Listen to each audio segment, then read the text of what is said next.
오늘 욥기 14장 말씀을 통해서 말씀을 깨닫는 지혜와 응답받는 기도의 은총이 우리에게 넘치게 될 줄로 믿습니다. 우리는 지금 욥의 고난 가운데 서 있습니다. 욥은 이 욥기는 주관적으로 읽어야 한다라고 말씀을 드렸습니다. 내가 지금 욥처럼 고난을 당하고 있다. 내가 지금 알 수 없는 고난 가운데 있다. 도저히 이유를 알 수 없는, 까닭을 알 수 없는, 그리고 언제 끝날지도 알 수 없는 고난을 내가 지금 겪고 있다 라고 나의 고난으로 받아들여야 이 욥기가 우리에게 생생하게 다가온다라고 말씀을 드렸습니다. 머리로 이해하려고 그러면 욥기는 이해가 안 돼요. 이걸 한 발짝 떨어져서 바라보면 욥기는 도저히 읽을 수 있는 책이 아니에요. 하나님이 왜 이렇게 복잡한 책을 주셨나? 게다가 욥기가 굉장히 고대에 쓰여진 책이에요. 이때 배경이 창세기라고 말씀을 드렸어요. 창세기 아브라함 시대의 지금 이야기예요. 그러니까 여기 쓰여진 이 문법이나 표시되어 있는 언어의 구조가 굉장히 옛날 말이에요. 그래서 요즘 말로 번역해 내기도 힘들고 번역을 했다고 해도 이게 무슨 말인지 알 수가 없어요. 게다가 욥기는 시예요. 시. 우리가 각 책마다 이렇게 읽을 때 산문은 산문으로 읽어야 맞고 시는 시로 읽어야 맞고 노래는 노래로 읽어야 맞고 신화는 또 신화로 읽어야 맞아요. 그런데 욥기는 시란 말이죠. 그러니까 이 시라고 하는 게 얼마나 한마디 한마디에 담겨있는 작가의 깊은 심정이 들어있어요. 시어 하나에 담아있는 그 함축된 의미가 얼마나 커요. 그러니까 욥기를 읽을 때에는 우리가 이거를 냉정하게 판단하며 읽으면 안 되고 하나하나를 음미하며 읽어야 돼요. 그래서 우리가 너무 괴롭고 힘들 때 내뱉는 말들이 있잖아요. 그 말들이 논리적이지 않잖아요. 논리적이진 않은데 거기에 내 진심이 담겨 있죠.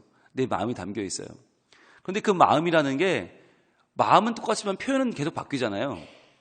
우리가 욥의 지금 항변을 읽고 있는데 엘리바스, 빌닷, 소발이라고 하는 이 세 명의 친구가 찾아와서 하는 말이 하나같이 네가 죄인이니까 네가 회개하고 빨리 끝내자 했잖아요.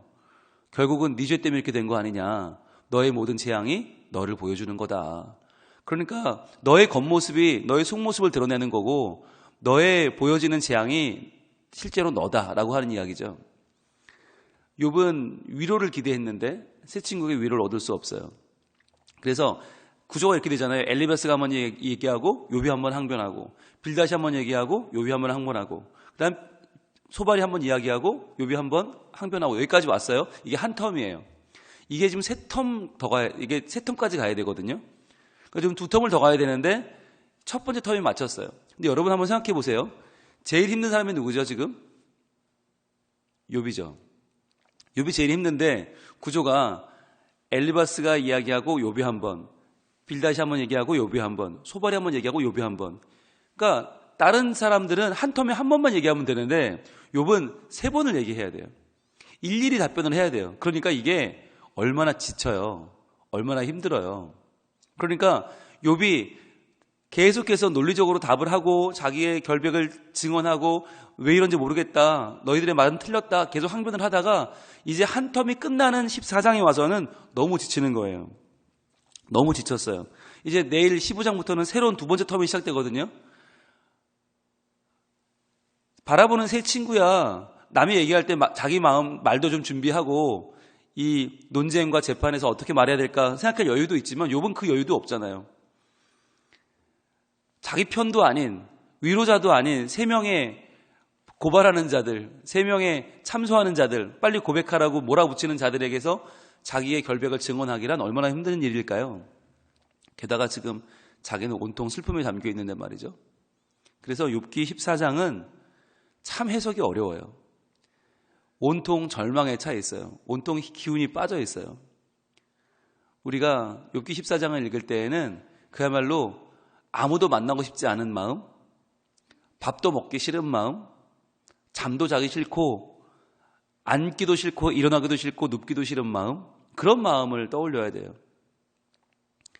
제가 한번 그 병든 분 환자분 신방에 갔는데 그분 얘기가 그렇더라고요. 목사님 저를 위해 기도해 주세요. 그랬더니 뭘 기도하면 좋을까요? 그랬더니 다 싫대요.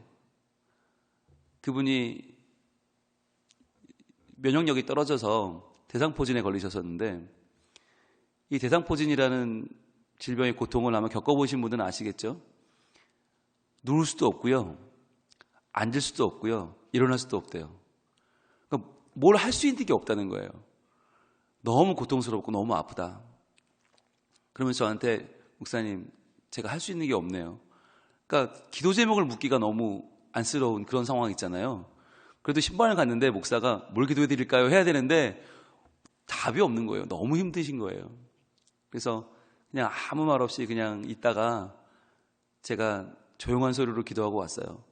이분이 같이 기도할 수 있는 힘도 없더라고요. 그런데 아마 지금 욥은 더 하지 않겠습니까? 제가 신방했던 분은 몸만 아프지만 지금 욥은 마음과 영혼과 모든 게 다 상했어요.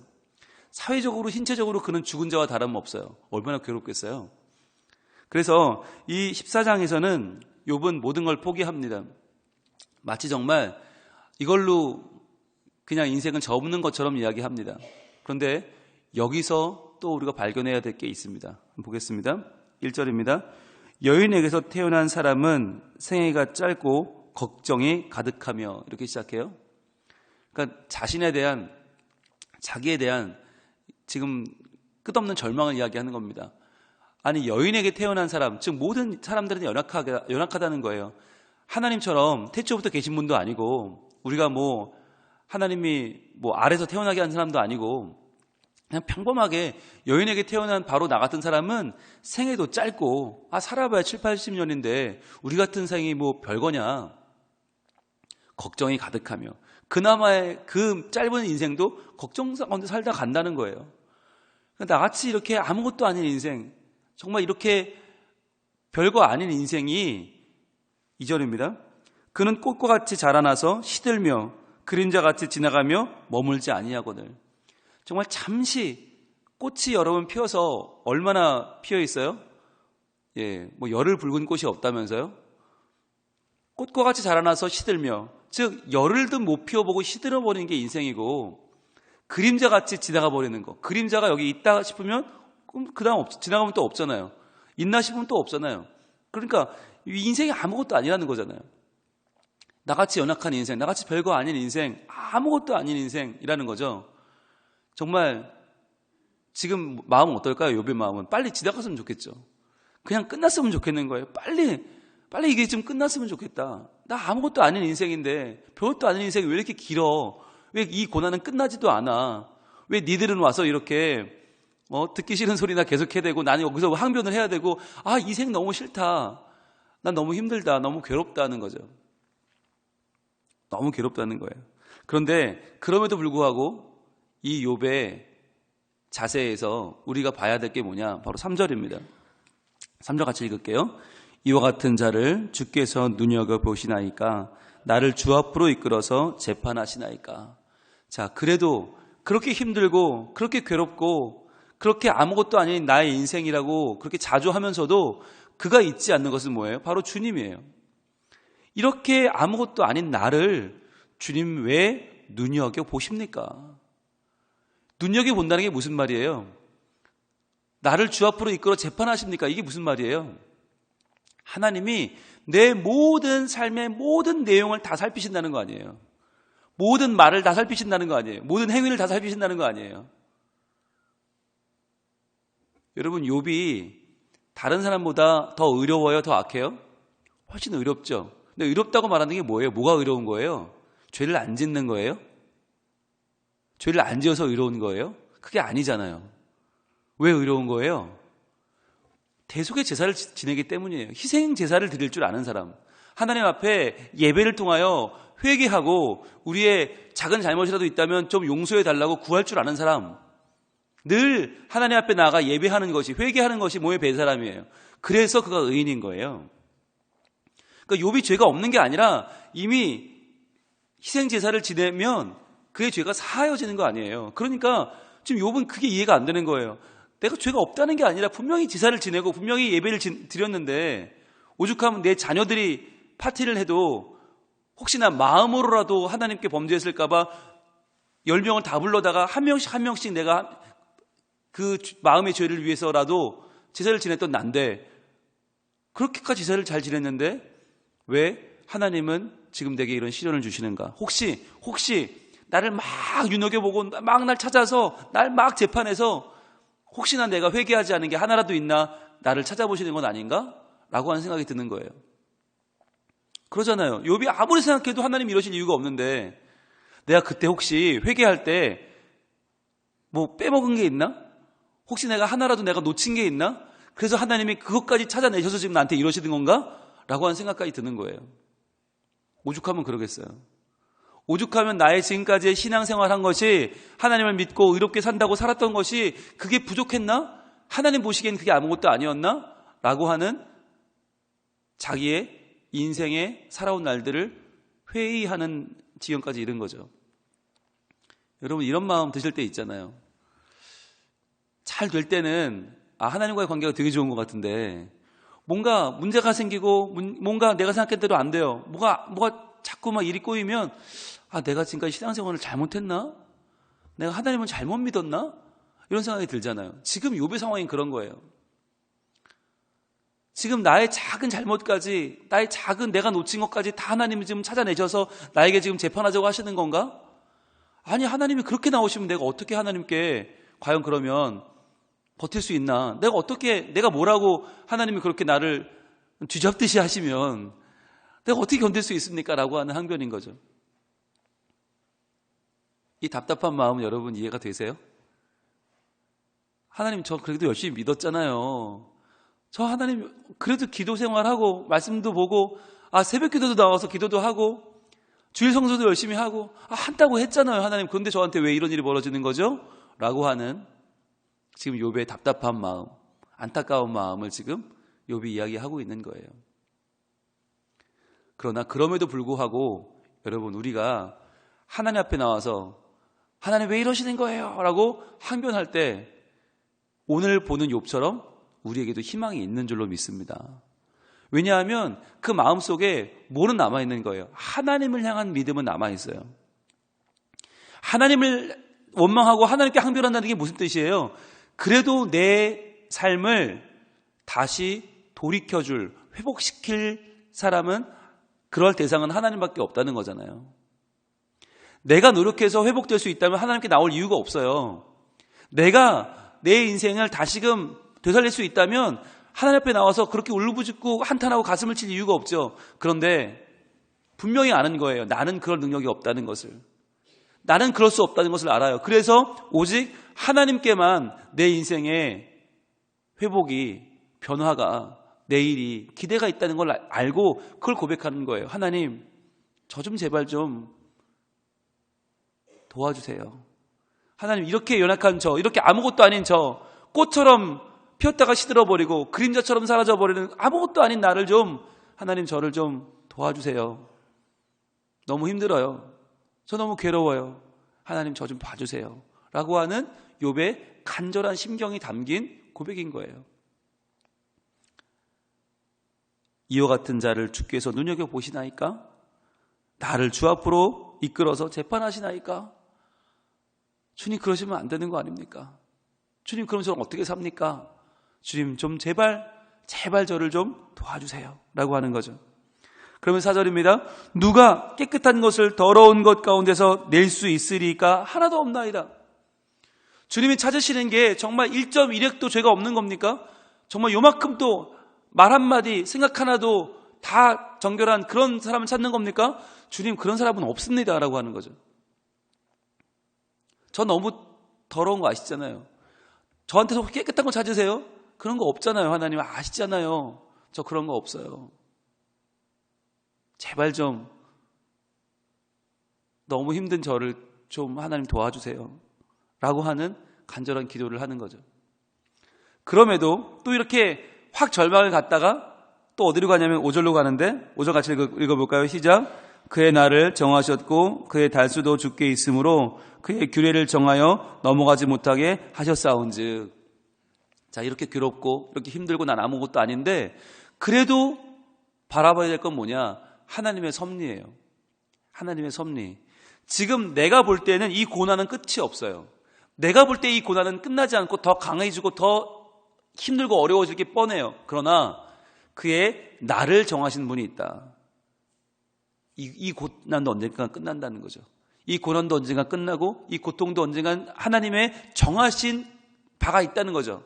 그의 달수도 주께 있으므로 내 날도 내 달도 다 주께 있다는 거예요. 나는 알 수 없지만, 이게 언제 끝나는지 알 수 없지만, 지금 욥은요 14장까지 왔는데 언제 끝나는지 몰라요. 그죠?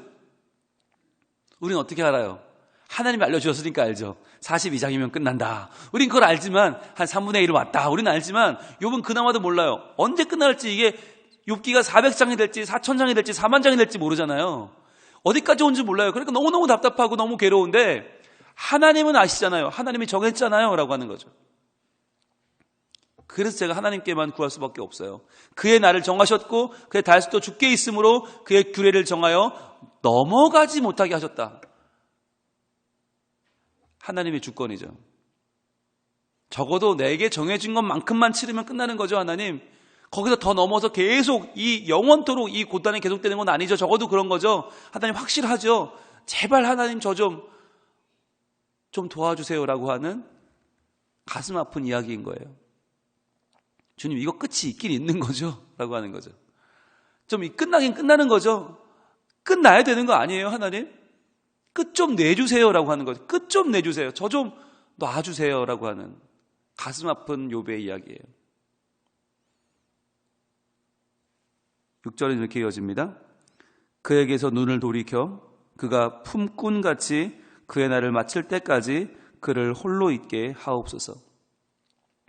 자, 눈을 돌이켜서 좀 보지 마시고 내버려 두라는 거죠. 너무 막 살피시고 너무 막 뒤집다 하지 마시고 그냥 제발 좀 돌이켜서 그를 내버려 두세요. 품꾼같이 그의 날을 마칠 때까지 홀로 있게 하옵소서가 뭐예요? 품꾼은 하루하루 일하는 일당 받는 사람을 품꾼이라고 그래요. 그러니까 품꾼이 아침에 와서 오후까지 일을 했어요. 그럼 저녁에 뭘 받아요? 일당을 받죠. 일당 받고 품꾼이 어디 가요? 집에 가죠. 그럼 밤에는 쉰단 말이죠. 품꾼도. 이 품꾼이 5분 대기조가 아니에요. 24시간 일하는 사람이 아니라 낮에는 일하고 그날 일당 받으면 집에 가서 그것 쓰고 쉬어요. 그러니까 품꾼도 일할 때도 있지만 쉴 때도 있지 않습니까? 그런데 품꾼을 저녁이 됐는데 일당을 안 주고 집에 안 보내면 어떻게 돼요? 계속 부려먹으면 어떻게 돼요? 부당하다는 거죠. 아무리 품꾼도 아무것도 아닌 하루살이 일당 받아 살아도 하나님 저녁 때 되면 일당 받아 집에 가서 쉬잖아요. 근데 저는 왜 그런 것도 없어요? 라는 거죠. 왜 그런 것도 없습니까? 여기서 욥의 서운한 마음이 등장을 합니다. 잘 보시면 지금까지는 나를 내가 그러다가 갑자기 여기서는 그가라고 이렇게 나와요. 그에게서 눈을 돌려 그가 품꾼같이 그의 날을 마칠 때까지 그를 홀로 있게 하옵소서. 이제는 3인칭을 써요. 너무 괴로우니까 나 하다가 하나님 나를 그렇게 안 하실 거면요 그냥 욥이라는 개 있잖아요.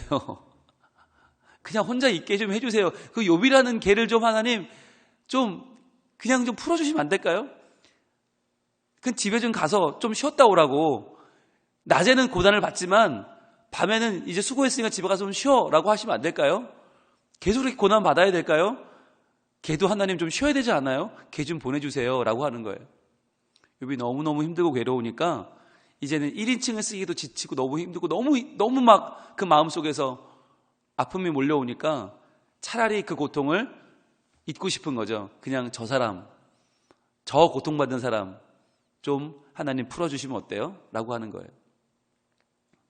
자, 그러면 여러분 하나님이 우리를 눈여겨보지 말아야 합니까?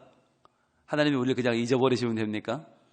아무것도 아니니까 우리는 그냥 여인에게서 난 아무 꽃처럼 시들고 그림자처럼 지나가는 인생이니까 우리 같은 꽃은 떨어지는 인생이고 그냥 시들면 풀은 버리는 인생이니까 그냥 그렇게 살면 됩니까? 지금 욥은 너무 괴로우니까 이렇게 이야기를 하고 있어요. 하지만 성경은 그렇게 말씀하고 있지 않죠. 왜 하나님은 그렇게 별거 아닌 인생인 욥에게 관심을 가지십니까? 왜 그 인생인 욥을 이렇게 하나님은 추적해 들어오십니까? 왜 그를 내버려 두지 않으냐 하시고 그를 이제는 보내주지 않고 계속해서 그를 붙잡고 있는 것입니까?